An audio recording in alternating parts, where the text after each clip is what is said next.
Alhamdulillah nahmaduhu wa nasta'inuhu wa nastaghfiruh wa na'udzu billahi min shururi anfusina wa min sayyiati a'malina may yahdihillahu fa huwal muhtadi wa may yudlil fala hadiya lahu. Asyhadu an la ilaha illallah wa asyhadu anna Muhammadan abduhu wa rasuluh alladzi la nabiyya wa la rasula ba'dahu. Qala Allah Ta'ala fi kitabil karim, a'udzu billahi minasy syaithanir rajim. Ya ayyuhalladzina amanu taqullaha haqqa tuqatih wa la tamutunna illa wa antum muslimun. Ya ayyuhan nasu taqu rabbakumul ladzi khalaqakum min nafsin wahidah wa khalaqa minha zawjaha وَبَثَّ مِنْهُمَا رِجَالًا كَثِيرًا وَنِسَاءً وَاتَّقُوا اللَّهَ الَّذِي تَسَاءَلُونَ بِهِ وَالْأَرْحَامَ إِنَّ اللَّهَ كَانَ عَلَيْكُمْ رَقِيبًا. يَا أَيُّهَا الَّذِينَ آمَنُوا اتَّقُوا اللَّهَ وَقُولُوا قَوْلًا سَدِيدًا يُصْلِحْ لَكُمْ أَعْمَالَكُمْ وَيَغْفِرْ لَكُمْ ذُنُوبَكُمْ وَمَن يُطِعِ اللَّهَ وَرَسُولَهُ فَقَدْ فَازَ فَوْزًا عَظِيمًا. Qala Rasulullah sallallahu alaihi wasallam, inna syamsa wal qamara ayatani min ayatillah la yankashifani li mauti ahadin wala li hayatihi. Fa idza ra'aytum dzalika fad'ullaha wa kabbaru wa sallu wa tasaddaqu. Hadirin sidang salat subuh yang dirahmati Allah Subhanahu wa taala. Pertama-tama mari kita ucapkan syukur alhamdulillah atas kudrat dan irada Allah Subhanahu wa taala. Hari ini kita sedang melaksanakan dan bisa melaksanakan ibadah demi ibadah, di mana kita sadari hari ini juga kita sedang melaksanakan ibadah saum. Datang lagi satu perintah untuk kita melaksanakan ibadah ini. Selaku muslim kita mengucapkan sami'na wa ata'na, dan niat kita tentu tidak ada lain mengharap ridho Allah Subhanahu wa taala. Ikhwati iman rahimakumullah. Ada dua hal yang khatib ingin sampaikan. Pertama adalah tentang sholat kusuf ini tadi dilaksanakan dengan penuh kehusuan oleh kita semuanya. Dilaksanakan dengan 2 rakaat, 4 kali ruku dan 4 kali sujud. Ini yang dilakukan oleh Rasulullah SAW. Yang kita temukan dalam risalah sholat yang disusun oleh Ibnu Sulam ada beberapa cara, tetapi yang inilah yang pernah dilaksanakan oleh Rasulullah SAW. Jadi berharap kita mudah-mudahan ibadah kita tadi pertama berkesesuaian dengan sunnah Rasulullah SAW. Yang selanjutnya, kenapa kita yang harus bacaan yang agak panjang, bahkan di dalam hadisnya disebutkan sepanjang surat Al-Baqarah. Itu sunnahnya, tetapi kita tentu tidak mampu. Yang pertama, saya sendiri tidak hafal surat Al-Baqarah itu satu surat. Yang selanjutnya ada ruku dan sujud. Ruku dan sujud disunatkan berlama-lama. Apa bacaan yang dibaca ketika sujud dan ruku? Ketika sujud dan ruku diterangkan dalam buku itu, ya baca sebagai biasa yang kita baca. Kalau kita bacanya subhana rabbiyal azim dan subhana rabbiyal a'la, itu yang kita baca. Ada lagi doa lain yang bisa kita baca, itu yang diulang-ulang yang kita baca. Karena Rasulullah SAW dan buku itu disebutkan menyebutkan dalam Nabi Sallam, idza raka'a ahadukum, apabila ruku di antara kamu sekalian, faqala, dan berkata subhanallah salasa marratin, kemudian mengucapkan bacaan subhana rabbiyal azim 3 kali, salasa marratin, faqad akmala, maka telah sempurna hukumnya. Wa dzalika annahu, dan itu yang serendah-rendahnya. Artinya sedikit-sedikitnya, paling sedikit kita dalam bacaan itu adalah subhana rabbiyal azim 3 kali. Sementara sebanyak-banyaknya dipersilahkan. Nah, ketika kita disuruh bersujud berlama-lama, rukuk berlama-lama, itulah yang kita baca. Ini terjawab oleh kita dan buku risalah sholat yang disusun oleh Al-Bukhari. Ikhwatul iman rahimakumullah. Rasulullah sallallahu alaihi wasallam bersabda dalam hadis riwayat Bukhari dan muttafaqun alaihi, inna syamsa wal qamara ayatan. Sesungguhnya matahari dan bulan itu adalah 2 tanda-tanda kebesaran Allah, min ayatillah. La yankasifani limauti ahadin, dia tidak kusuk, tidak terjadi gerhana karena matinya seseorang. Wala lihayatihi, dan tidak terjadi bencana pula karena hidupnya seseorang. Yang diperintahkan faida ra'aitumuhuma, dan apabila kamu melihat keduanya khusyuk, fadullah, pertama berdoa kepada Allah, wasallu, dan sholat sudah melaksanakan ya kita. Terus watasaddaqu, baru bertakbir sudah dilaksanakan oleh kita. Watasaddaqu, dan bersedekah. Inilah perintah-perintah dari Rasulullah SAW ketika terjadi gerhana matahari ataupun gerhana bulan. Ikhwati iman rahimakumullah. Sejenak kita mari merenung tentang hadis Rasulullah SAW yang menyatakan demikian, bahwa matahari dan bulan adalah tanda-tanda kebesaran Allah Subhanahu wa Ta'ala. Bisa kita bayangkan, dan apa pula yang akan bisa kita perbuat dari matahari? Siapa penciptanya? Siapa yang mengatur peredarannya? Dan benda-benda lain yang ada di langit itu ribuan, bahkan jutaan benda-benda lain yang ada di angkasa raya sana. Nah, semua ini Al-Quran menyebutkan kullu fi falakin yasbahun. Mereka berjalan di atas garis edar masing-masing yang telah ditentukan oleh Subhanahu wa Ta'ala. Wa ta'ala. Maka ketika dia tunduk taat kepada Allah Subhanahu wa Ta'ala atas perintahnya, dia akan berjalan di situ. Tetapi ketika Allah tidak menghendakinya, maka Allah akan menjawab, akan melencengkannya. Itu akan terjadilah oleh kita semuanya nanti, mungkin terjadi hari kiamat. Inilah tanda-tanda kekuasaan Allah Subhanahu wa Ta'ala yang mengatur begitu banyak makhluk-makhluk Allah Subhanahu wa Ta'ala di bumi ini dan juga di luar angkasa, dan mereka berjalan pada garis edar masing-masing. Hari ini terjadi hal yang luar biasa bagi kita, yaitu kusuf. Terjadinya antara bumi, matahari, dan bulan. Dan ketika hari ini bisa saja bumi menghalangi cahaya yang datang dari bulan atau matahari, maka terjadilah kusuf atau sebaliknya seperti itu. Ini adalah hal yang luar biasa menurut kita selaku muslim. Orang ada mengatakan, katanya ini fenomena alam biasa.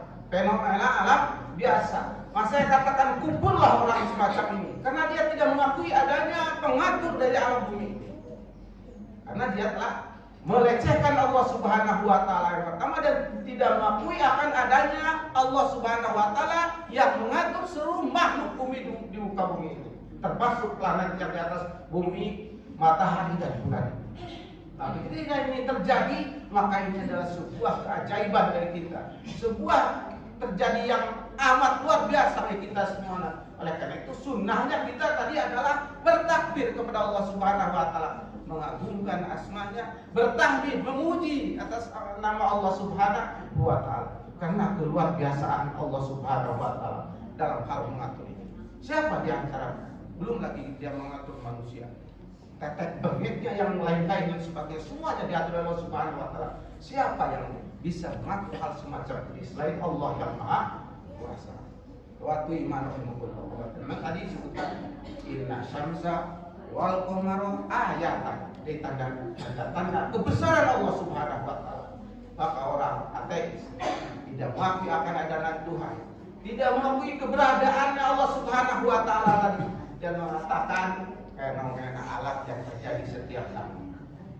Ada orang Islam yang berkata demikian, dia telah kufur kepada Allah Subhanahu wa Ta'ala, mengingkari akan pengaturan Allah Subhanahu wa Ta'ala sebab Rabbul Alamin, sebagai Rabbul Alamin. Ikhwati iman rahimakumullah, hari ini mari kita juga bongkar lagi kebesaran Allah itu, bagaimana agar kita menjadi tunduk di hati yang senantiasa nakal, hati yang senantiasa congkak ke atas. Kita tuh mari kita akan bacakan beberapa ayat Al-Qur'anul Karim yang dikabarkan oleh Allah Subhanahu wa Ta'ala dalam Al-Qur'an. A'udzu billahi minasyaitonir rajim, di antaranya adalah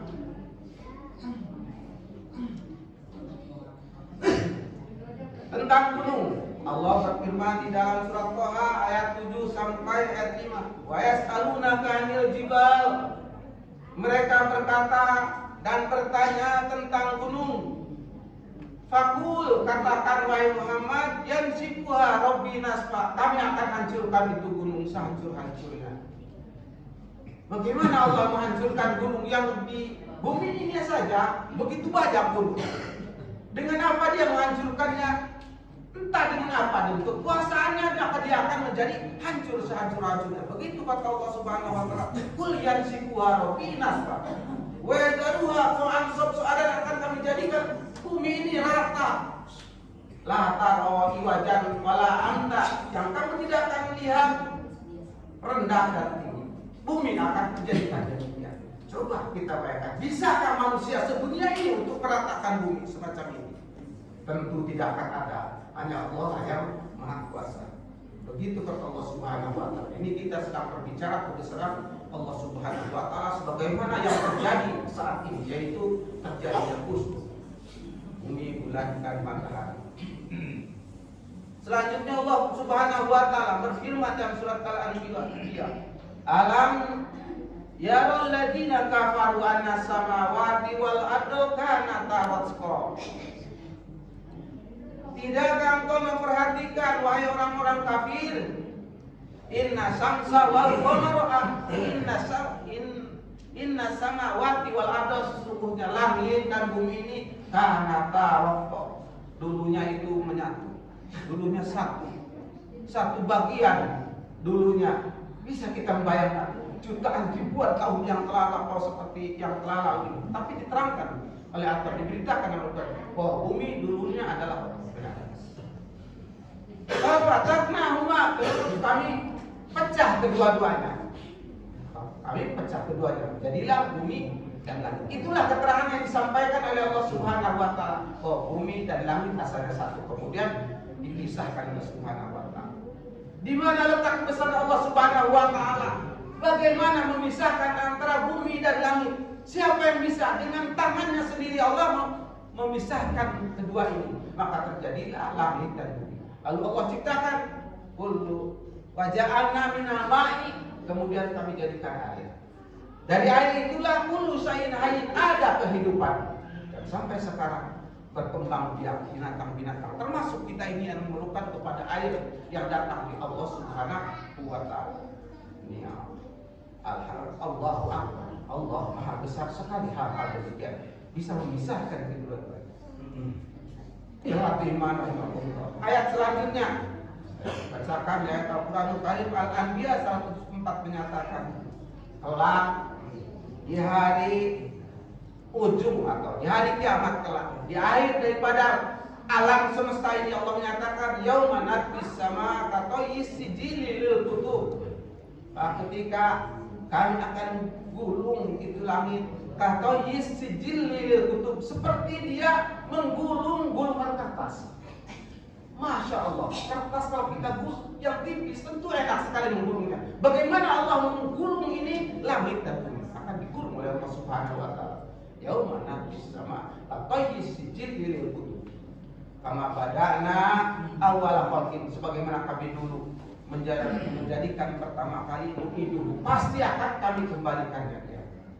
Wa'dan alaina, itu janji kami pasti kami tepati. Bumi ini akan digulung seperti gulungan kertas. Inna kunna fa'ilin, kami akan melaksanakannya. Wa ta'ala. Inilah kebesaran Allah Subhanahu wa taala. Banyak lagi ayat dalam Al-Quran disebutkan lagi dalam surat Az-Zumar, wa ma qadarullah qadri. Kenapa kalian tidak membesarkan Allah, mengagungkan Allah seagung-agungnya? Apalagi ketika terjadi hal-hal yang dahsyat sekarang ini, terjadinya khusus. Wa ma qadarullah qadri. Demikian pertanyaan Allah Subhanahu wa taala. Sementara wal adu jami'an qabdatuhu. Al-Quran memberitakan kepada kita bahwa bumi itu akan ada dalam genggaman Allah Subhanahu wa taala. Kapan itu? Yaumal kiamat, di hari kiamat nanti. Was-samawati matwiyatun biyamini, dan langit akan digulung dengan tangan kanannya. Bayangkan oleh kita betapa besar Allah Subhanahu wa taala, betapa agung Allah Subhanahu wa taala, betapa indah Allah Subhanahu wa taala itu memberitakan kepada kita hal-hal demikian. Bumi dan langit akan ada dalam genggamannya dan akan digulung seperti gulungan kertas tadi. Waktu iman apa perintahnya? Subhanallah amma yusyrikun, maha suci Allah dari segala yang disekutukannya. Waktu iman rahimakumullah, ayat-ayat tadi yang saya bacakan, saya berharap mudah-mudahan akan begitu menentu kita. Janganlah kecongkakan kita kepada Allah Subhanahu wa taala, terutama kesombongan kita terhadap Allah Subhanahu wa taala. Bagaimana orang sombong kepada Allah Subhanahu wa taala? Tentu dia tidak mengakui akan adanya Allah. Ada orang mengakui adanya Allah, bersyahadat Allah, tapi dia tidak melaksanakan perintah Allah Subhanahu wa taala, tidak melaksanakan syariat Allah Subhanahu wa taala. Itu adalah sebuah kecongkakan, kesombongan terhadap Allah Subhanahu wa taala. Wa iman rahimakumullah tentang manusia. Bagaimana Allah berlaku bijak, berlaku agung, dan terlihat keagungan dan kebesaran Allah Subhanahu wa taala. Allah menciptakan makhluk lain, sementara manusia diciptakan pada Al-Qur'an fi ahsani taqwim, dalam sebaik-baik kita. Bagaimana dia? Coba kita perhatikan indahnya manusia yang diciptakan oleh Allah Subhanahu wa taala. Pertama, jelas dia dilengkapi dari akal. Lalu yang kedua lagi di dalam hal fisik sampai kepada nahnu khalaqnahum wa shaddadna asrahum. Kami ciptakan mereka dan kami kuatkan asrahum, persendian mereka. Kita bayangkan kalau orang persendian manusia dia lemah atau tidak dikuat oleh Subhanahu wa taala, maka dia tidak akan bisa berdiri, tidak. Dan itulah kuasa Allah Subhanahu wa taala. Di setiap sendi dia dijadikan ada semacam pelumas di sana, yaitu sumsum, sehingga orang menjadi fleksibel, dia bisa berjalan ke sana kemari, bisa menendang ke kiri dan ke kanan, dan bisa berjalan dengan begitu indah. Itu ciptaan Allah Subhanahu wa taala terhadap manusia. Bagaimana andai kata Allah Subhanahu wa taala tidak menguatkan persendian manusia itu, atau dia tidak diberi pelumas, maka dia akan berjalan seperti robot. Bagaimana jalannya robot? Tidak ada keindahan sama sekali. Sementara manusia berjalan dengan begitu, karena keluasannya dari persendian yang diciptakan oleh Allah Subhanahu wa taala, yang dikuatkan oleh Allah Subhanahu wa taala. Tetapi dengan begitu manusia telah diciptakan tetap saja congkak, sombong kepada Allah Subhanahu wa taala. Bahkan mereka disebutkan dalam Al-Qur'an juga, inna haula'i yuhibbunal ajilah. Mereka lebih cinta kepada dunia ini. Wa tadarunal akhirah, dan akhirat dia buang terlalu jauh. Inilah sikap kecongkakan manusia terhadap Allah Subhanahu wa taala. Selanjutnya Allah Subhanahu wa taala di dalam surat Al-Insan menyebutkan inna hadhihi tadzkirah. Ini adalah peringatan. Peringatan kepada manusia, teguran kepada manusia, atau hentakan pembicaraan, dihentakkannya manusia agar dia ingat bahwa sungguhnya kamu itu adalah ada dalam genggaman Allah Subhanahu wa taala. Aturan Allah Subhanahu wa taala. Walaula in kuntum ghairu madinin, tadi dibacakan. Walaula in kuntum ghairu madinin, kalaulah kamu ini tidak ada yang menguasai. Walaula in kuntum ghairu madinin, tarji'unaha in kuntum shadiqin. Itu kembalikan nyawa yang Allah cabut kalau memang kamu tidak dikuasai. Ternyata manusia tidak bisa mengembalikan nyawa anaknya, tidak bisa mengembalikan nyawa ibunya sekalipun dia amat sayang kepadanya. Di situ ternyata bahwa dia itu dikuasai oleh Allah Subhanahu wa taala. Tapi kebanyakan manusia tidak mengakui kekuasaan Allah, pengaturan Allah terhadap alam semesta dan pada diri. Bahkan mereka inna haula yuhibbuna al-ajilah wa tadharuna al-akhirah. Wa tadharuna warahum yaumal taqila, yaitu hari yang amat berat. Ihwati rahmatullah. Sekarang ini kita masih berleha-leha, bahkan kita melupakan Allah Subhanahu wa taala, berzikir, bertasbih dan bertakbir. Padahal Sayyidina Umar juga telah memperingatkan kepada kita semuanya, wa tahabu ila arabil akbar. Bersiap-siaplah kalian kepada suatu peristiwa yang amat besar. Suatu peristiwa yang besar. Dalam amanatnya Sayyidina Umar mengatakan demikian, hasibu anfusakum, hisab-hisablah dirimu, wazinu anfusakum, dan timbang-timbanglah dirimu, qabla anfusakum, sebelum kalian timbang, wa tahabu ila arabil akbar, dan persiapkanlah dirimu akan suatu peristiwa kelak itu yang besar sekali. Apa itu? Allah yahfa alaihi amal, ialah kepada suatu perkara yang amal-amal kalian tidak akan tersembunyi sedikit pun. Diwatiman dihadapkan kepada Allah Subhanahu wa taala, sementara amal kalian semuanya, ya, dari kecil sampai besar, dimulai kalian mengungkap sampai kepada dicabutnya nyawa kita akan ditampakkan oleh Allah Subhanahu wa taala. Waktu iman dan Allah. Oleh karena itu jangan kita bersombong terhadap Allah Subhanahu wa taala, juga sombong terhadap sesama. Waktu iman dan Allah, dalam sebuah hadis dinyatakan kelak bahwa orang-orang yang sombong akan dikumpulkan oleh Allah Subhanahu wa taala. Rasulullah bersabda, "Bisyarul mutakabbiruna." Allah akan kumpulkan orang-orang yang sombong dengan terhadap Allah, sombong terhadap sesama, sombong dengan ilmunya, sombong dengan hartanya, sombong dengan tingkah lakunya, baik terutama terhadap Allah dan sesama. Bagaimana kata Allah Subhanahu wa taala di hari kiamat, kambali darbi suara hijau. Dia akan dibentuk atau berbentuk seperti semut, tetapi berbentuk manusia. Kecil sekali orang itu. Dulu di sini dia ada rasa besar, rasa bangga, dia yang paling kuat, dia yang paling kaya, dia yang paling hebat dalam segala. Di sana dia akan menjadi seperti semut, tapi bentuknya berupa manusia. Kamtari suari rijal yaksahum dzullu min kulli makan.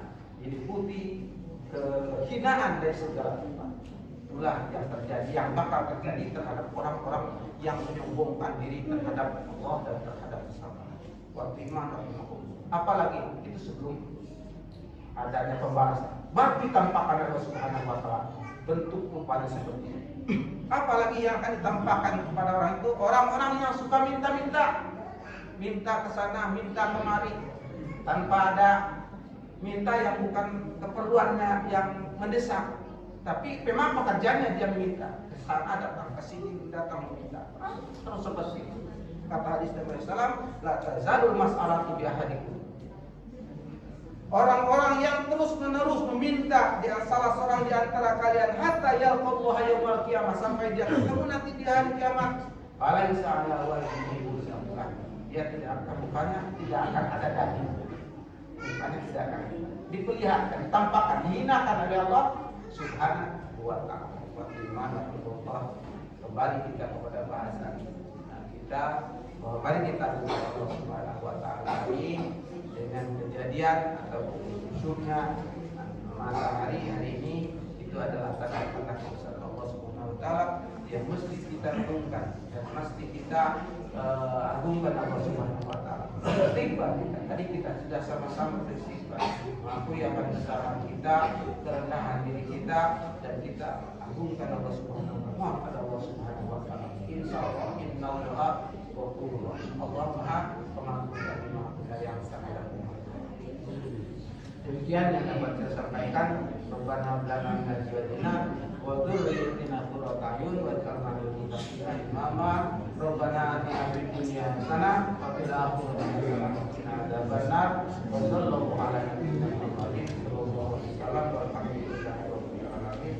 Wassalamualaikum warahmatullahi wabarakatuh.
Ini